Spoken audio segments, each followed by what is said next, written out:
اور حوالہ کتاب کا نعمت الکبریٰ، مصنف کا نام امام سیوطی، اور یہ صرف صدیق اکبر کا قول آج پڑھا ہے۔ آج تو پہلا پروگرام ہے نا، انشاءاللہ آگے کے پروگرامات پڑھیں گے۔ دوسری روایت امام سیوطی جو لکھتے ہیں، اب وہ ذرا سنیے میلاد سے کیا ملتا ہے۔ ایک شخص تھا جس کا نام ابو عامر یمنی تھا۔ ابو عامر یمنی، یہ یمن میں رہتا تھا اور یہ بت کی پوجا کرتا تھا۔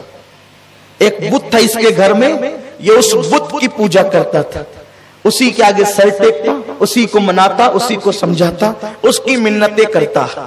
اس کی ایک بیٹی تھی، بس ایک لوتی بیٹی، آنکھ سے اندھی ہے، گونگی ہے، لنگڑی ہے، لولی ہے۔ اس کا حال یہ ہے، ایک دن ابو عامر نے کہا کہ اے میرے بت، میں نے زندگی بتا دی تیری عبادت کرتے کرتے، ایک کام کر، میری بیٹی کو شفا دے دے۔ لیکن بت میں کہاں طاقت، جو پتھر سے بنا وہ نہ شفا دے سکتا ہے نہ بیماری دے سکتا ہے۔ اس نے کوئی جواب نہیں دیا، وہ گڑ گڑ آتا رہا۔ یہ چھت پر اپنی بیوی کے ساتھ بیٹھا اور بیٹھ کر کہتا ہے اب ہم نے اس خدا کو چھوڑ دینا ہے، اب ہمیں حق خدا کی تلاش کرنا ہے، معبود برحق کی تلاش کرنا ہے۔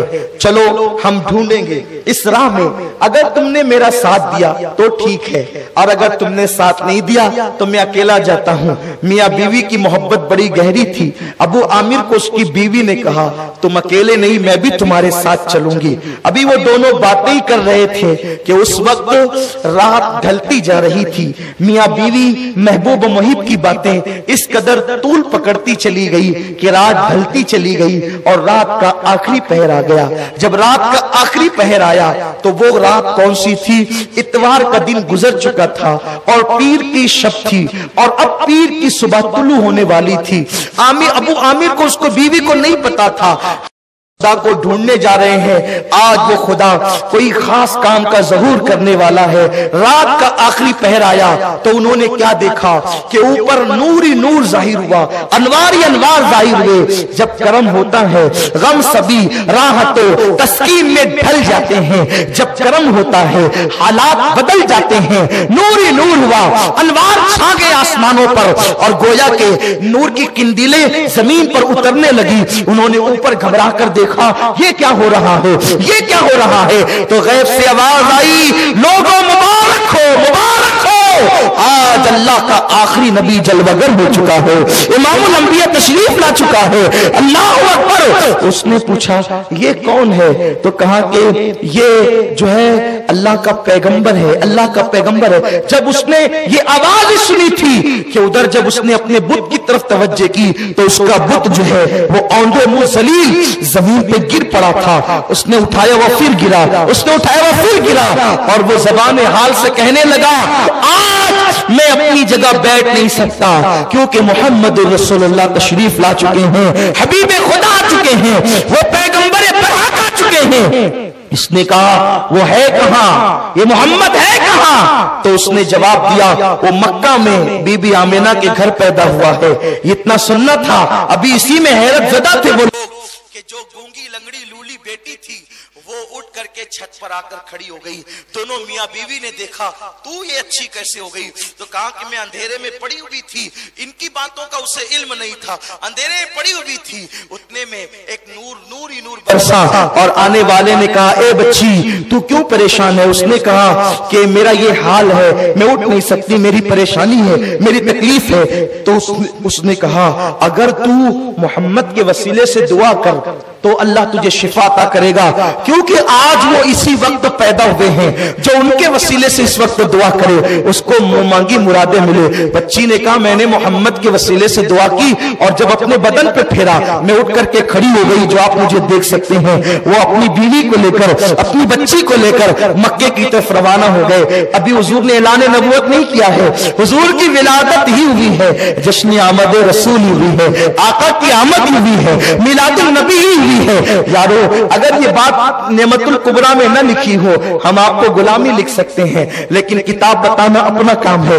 جب کتابوں میں یہ بات لکھی ہوئی ہے تو پھر کیا ہے؟ لوگ منکر کیوں ہیں، انکار کیوں کرتے ہیں؟ ابھی حضور نے نبوت کا اعلان نہیں کیا کیا ہے. یہ شخص مکہ پہنچا, لیکن جب مکہ پہنچا تو چونکہ مکے کے اندر تو ایک عجیب کوہرام بپا تھا, کیونکہ لوگ اپنی آنکھوں سے دیکھ چکے ہیں وہ کعبہ جو دور ابراہیم سے جامد و ساکت کھڑا ہے, وہ کعبہ 3 دن تک جھوم رہا ہے. 3 دن تک جھوم رہا ہے, کعبہ جھوم رہا ہے. میرے رسول نے میلاد منانے والوں کو محروم نہیں کیا. دیکھو کعبے نے میلاد منائی, بھائی جمعہ کے نہیں جمعہ, میلاد منائی کعبے نے. حضور نے اس کو مسلمانوں کا قبلہ بنا دیا, اور اس کے اندر بت کی آلائش تھی وہ سب پاک کر دیا. 3 دن تک کعبہ جھومتا رہا, اور حضرت آمنہ کے گھر کی طرف جھکتا رہا. وہ حضور کی طرف کیا جھکا؟ حضور نے کہا ہم کسی کا احسان توڑی رکھتے, تو ہماری طرف 3 دن جھکا, قیامت تک دنیا تیری طرف جھکتی رہے گی. لوگوں تم آج ذلیل اس لیے ہو رہے ہو, تم سب کی طرف احترام سے جھکنا چاہتے ہو, حبیب خدا کی طرف نہیں. حیرت ہے, حیرت. آخر ہمیں پیسوں کی محبت اسی وقت تو ہمارے دل میں کیوں ٹھاٹے مارتی ہے جب حضور کی بات آتی ہے؟ ہم سب کے نام پہ تو خرچہ کرتے ہیں. ماں باپ حج کو گئے, مالیگاؤں میں کون سی چوکھٹ ہے پرانے دور سے لے کر اب تک؟ ماں باپ حج کو گئے واپس آئے, خدا جانے حج قبول ہوا کہ نہیں ہوا, کوئی گارنٹی نہیں. بولو ہے گارنٹی؟ ہے تو بتائیں. حج سے واپس آئے تو لکھا مرحبا اے حرم پاک سے آنے والے, مرحبا صاحب لولاک سے آنے والے. لائٹنگ لگ گئی. اور جنہوں نے یہ نہ لکھا کم سے کم لائٹنگ تو لگاتے ہی ہیں. بولو ہے کہ نہیں؟ لگاتے نا بھائیوں. میں تم سے پوچھتا ہوں کیوں لگ رہی ہے؟ بولے میرے ابا جی آ رہے ہیں. کہاں سے؟ حرم سے. میں نے کہا نادان, باپ حرم سے مقبول ہو کیا ہے کہ مردود ہو کیا ہے, کوئی گارنٹی نہیں ہے. پھر تو باپ کے لیے لائٹنگ لگاتا ہے, اور وہ حرم والا رسول آیا. بولو یہ نبی پہ ظلم ہے کہ نہیں ہے؟ ہر ایک کے لیے روشنی, رسول کے لیے کیوں نہیں؟ رسول اللہ کی آمد کے لیے کیوں نہیں؟ جس کا حج مقبول ہے کہ مردود, کوئی گارنٹی, ہم اس کے لیے لائٹنگ لگاتے ہیں. ممکن ہے مجھ سے یہ سن کر کے کوئی یہ فیصلہ کر لے اب نہ لگائیں گے, لیکن جو لگا چکا اس کا کیا؟ بیٹی کے منڈپ میں تو لائٹنگ لگتی ہے, بیٹے کے منڈپ میں تو لگتی ہے. لوگوں جو رسول ہماری شفاعت کریں گے. بہرحال گفتگو ختم کروں. وہ جب مکہ پہنچے تو مکہ میں بڑا کوہرام تھا. یہودی تلملا اٹھے تھے, کیونکہ ایک یہودی جو مکے میں رہنے آیا تھا خاص طور پہ اسی ماحول کے لیے کہ وہ مکے میں پیدا ہوں گے, اس نے کہا جو تارا نبی کی پیدائش پہ طلوع ہوتا ہے وہ تارا طلوع ہو گیا ہے. دیکھا میلاد کتنی اہم ہوتی ہے. تارے بھی ہر دن ایک ایک طلوع نہیں ہوتے, کچھ تارے وہ ہیں جو نبی کی آمد پر طلوع ہوتے ہیں. یہ تو حدیث ہے نا. تب اللہ وہ تارا کیوں طلوع کرتا ہے نبی کی آمد پہ؟ ارے وہ خدا ہے, تارا چمکاتا ہے, ہم تارے نہیں چمکا سکتے, کم سے کم خدا کی سنت میں لائٹ ہی لگا دیتے ہیں. اللہ تو قدرت والا ہے, تو تارے چمکا سکتا ہے, ہم تو تارے بنا بھی نہیں سکتے, چمکا بھی نہیں سکتے. یہ حدیث ہے, حدیث پاک ہے, یہ بھی ہم آپ کو بتا سکتے ہیں. نبی کی پیدائش پر جو تارا طلوع ہوتا ہے وہ آج طلوع ہو گیا. کیا تمہارے یہاں کسی کے گھر میں بچہ پیدا ہوا؟ اس وقت پورے مکے میں حضرت عبداللہ کے گھر بیٹا پیدا ہوا تو لوگوں نے کہا عبداللہ کے گھر پیدا ہوا, عبد المطلب کے بیٹے کے گھر. جب وہ گیا تو جا کر کے اس نے کہا ذرا مجھے دکھائے نا. تو جب دکھایا تو کہا ذرا اس کی پیٹھ دکھاؤ. جب آقا کی پیٹھ دکھائی تو پیٹھ پر مہر نبوت تھی. وہ بے ہوش ہو کے زمین پہ گر پڑا, بے ہوش ہو گیا وہ. اور جب ہوش آیا تو لوگوں نے پوچھا ہوا کیا, اتنے بچے تنہیں پیدا ہوتے دیکھے, ہوا کیا؟ کہا کہ نبوت بنی اسرائیل سے بنو اسماعیل میں آ گئی, اور یہ اللہ کا آخری نبی ہے, اور اس کے ذریعے سے اے مکے والوں تم سب کے سردار بنا دیے جاؤ گے. حضور کی ولادت کوئی معمولی واقعہ نہیں ہے, یہ سب احادیث ہے, اور یہ سب احادیث معتبر کتابوں میں ہیں. تو یہ سب چیزیں ہو چکی تھی. حضرت عبد المطلب نے کہا آمنہ اب کسی کو بچہ دکھانے کی ضرورت نہیں, ورنہ وہ قتل کر دیں گے ہمارے بچے کو. اور بہت سے آثار, بہت سے معاملات دیکھے گئے. جب یہ تینوں آئے انہوں نے کہا کہ آمنہ وہ بچہ دکھا. کہا دیکھو میرے سسر نہیں ہے, اس لیے میں تمہیں ایک جھلک دکھاؤں گی اور جلدی سے چلے جانا, ورنہ انہوں نے مجھے منع کیا ہے.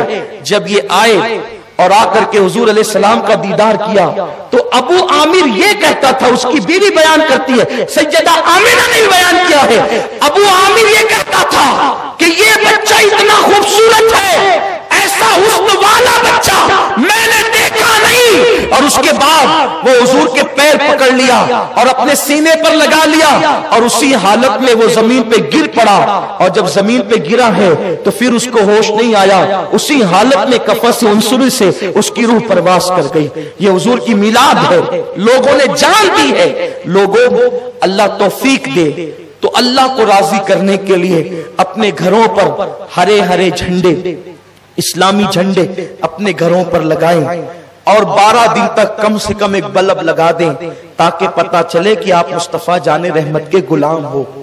اور میلاد النبی صلی اللہ علیہ وسلم منائیں، جلوس میں شرکت کریں، ساری چیزیں کریں، آوارہ گردی نہ کریں، خرافات سے بچیں، اور اپنے اوپر لازم کر لیں۔ 2 دن تو گزر گئے، تیسری شب آ گئی۔ روزانہ کم سے کم 1000 مرتبہ آقا پر درود پڑھیں 12 دنوں تک۔ شرمائیں نہیں، ہاتھ میں وہ بٹن والی تسبیح رکھ لیں یا تسبیح رکھیں، کوئی شرمانے کی بات نہیں، پڑھتے رہیں، اس لیے کہ یہ وہ دن ہے سوئے ہوئے مقدر بیدار ہوں گے۔ آقا نے کتنا ہم پہ کرم کیا، وہ نہ آتے تو یہ رانائیاں نہ ہوتی۔ 1000 مرتبہ آقا پر درود روزانہ پڑھے 12 دن تک کے۔ کسی نے ڈاکٹر اقبال سے کہا تھا، اقبال تیری شاعری میں اتنی چاشنی کیسے، تیری شاعری میں اتنی چاشنی کیسے؟ اس لیے کہ مرزا غالب اقبال سے بڑے شاعر ہیں، لیکن غالب کو اتنا نہیں پڑھا جاتا۔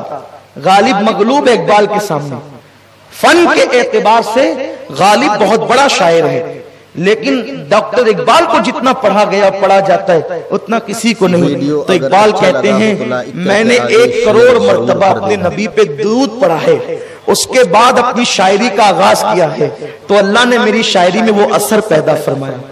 یہ اقبال کی شاعری کا راز ہے کہ جب بھی پڑھا جاتا ہے انقلاب پیدا ہوتا ہے۔ ہو نہ وہ پھول تو بلبل کا ترنم بھی نہ ہو، چمنے دہر میں کلیوں کا تبسم بھی نہ ہو نہ ساقی تو پھر میں بھی نہ ہو، خم بھی نہ ہو۔ ذرا غور فرمائیں ڈاکٹر اقبال کی شاعری کی، محمد سے وفا تو نے تو ہم تیرے ہیں، یہ جہاں چیز ہے کیا لوح و قلم تیرے ہیں۔ میرے پیارے آقا صلی اللہ علیہ وسلم کے پیارے دیوانوں، تو اقبال کہتے ہیں میں نے 1 کروڑ مرتبہ پہلے درود پڑھا ہے، اس کے بعد میں نے اپنی شاعری کا آغاز کیا ہے۔ لوگوں درود پڑھو، اس لیے کہ درود کی برکت سے جو ہے وہ گناہ نیکیوں میں تبدیل ہو جاتے ہیں۔ آقا فرماتے جو دنیا میں مجھ پر جتنا درود پڑے گا وہ جنت میں وہ سب سے زیادہ مجھ سے قریب رہے گا۔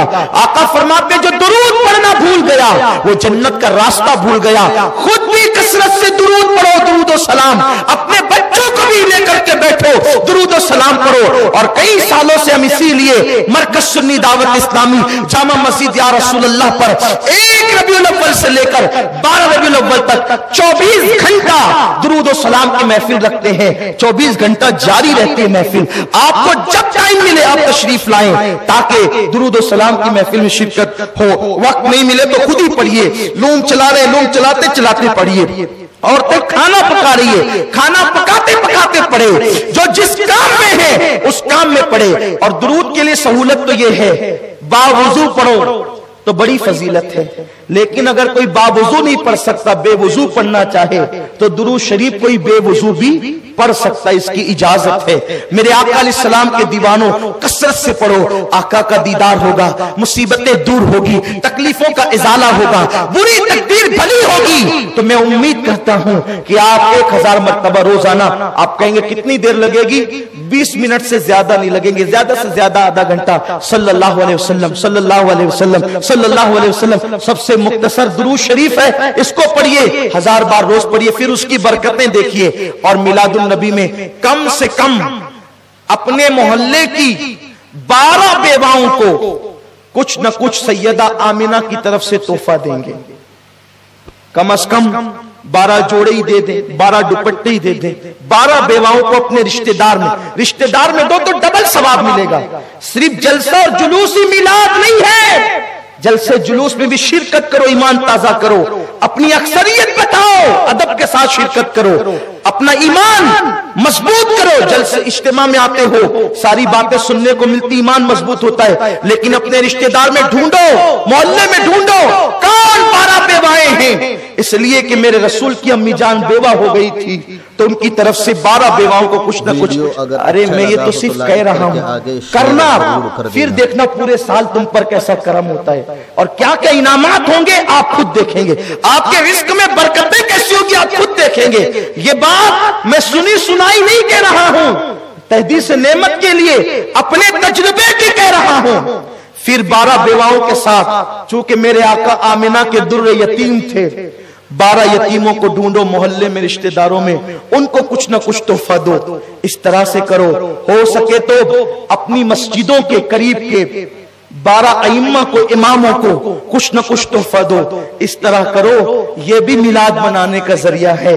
اور جب میلاد کی شب آئے تو آپ کا گھر چمچما کر کہہ رہا ہو کہ میں کسی عاشق رسول کا گھر ہوں، میلاد پر تم لائٹنگ لگا کے اپنا گھر چمکاؤ، مرنے کے بعد میرے رسول اپنے چہرے کی چمک سے تمہاری قبر کا اندھیرا دور فرما دیں گے، قبر میں لہرائیں گے تا حشر چشمے نور کے جلوہ فرما ہوگی جب طلعت رسول اللہ کی۔ رسالت کے پروانوں، ہر سنیچر کو بعد نماز عشاء سنی دعوت اسلامی کے عالمی مرکز اسماعیل حبیب مسجد میں سنی اجتماع ہوتا ہے، تو آپ حضرات پابندی کے ساتھ اس میں شرکت فرمائیں۔ سنی دعوت اسلامی کی ویب سائٹ sunnidawatIslami.net پر وزٹ کریں۔ ویڈیو اگر اچھا لگا ہو تو لائک کر کے آگے شیئر ضرور کر دینا۔ اللہ حافظ۔